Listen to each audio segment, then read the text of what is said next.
So a conversation that I had earlier was, what is the goal of an event like this? And sometimes people will say the goal is to bring together people that are thinking differently from the left and the right. And I think sometimes we kind of tell ourselves this lie that, there's a dichotomy from left to right, and if you get people on the left, you get people on the right, you bring them together, you're having this confluence of ideas, something new is being created, a discourse that doesn't normally happen.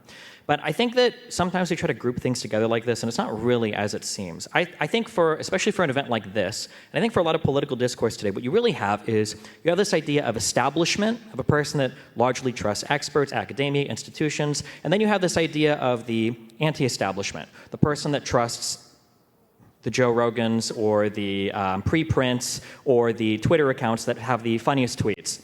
And I think that when you split people up like that, you start to look at some events that come together that have people from the left and the right aren't really that ideologically diverse at all. You just have a bunch of people that are anti-establishment. Some say they're left, some say they're right, but they're all equally critical of whatever the establishment happens to be. And for some reason, they are unwaveringly supportive of everybody that identifies themselves as anti-establishment. And I think in some ways, these people do themselves and their side more of a disservice than the people they end up attacking. For instance, I think it's fair to say that we can criticize some of the ways that the COVID-19 policies were handled, some of the ways the lockdowns were handled, maybe some of the mandates for vaccines, maybe the idea that people with prior infections couldn't get passes the same way that people with vaccines could. I think there's a lot of fair criticism there, but I'm never going to listen to it to a guy that is eating horse paste because Joe Rogan said that it was a good idea on a platform with a guy that talks about being the inventor of mRNA vaccines when he's absolutely not.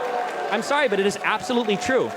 You cannot in one breath say that Democrats are insane. You cannot in one breath say Democrats are insane. Yeah, go ahead. Let him talk. Yo, guys, chill. Let him finish. It was funny because you talked about earlier, the funniest thing was that Democrats were impossible to satirize. Meanwhile, I remember Republicans saying, what are we going to do after the election? Go back to work? That was the funniest joke that I heard last year. But no, I think there's a serious issue where you have problems, and the people criticizing those problems, the solutions that they offer are equally not in reality. You've got people pushing for things like hydroxychloroquine or other medications that time and time again get shut down, where there's no good studies, no good research, but because it is the anti-establishment position, they will take it just as unwaveringly as any establishment shill will to defend their position. And I think that's a big problem. Okay.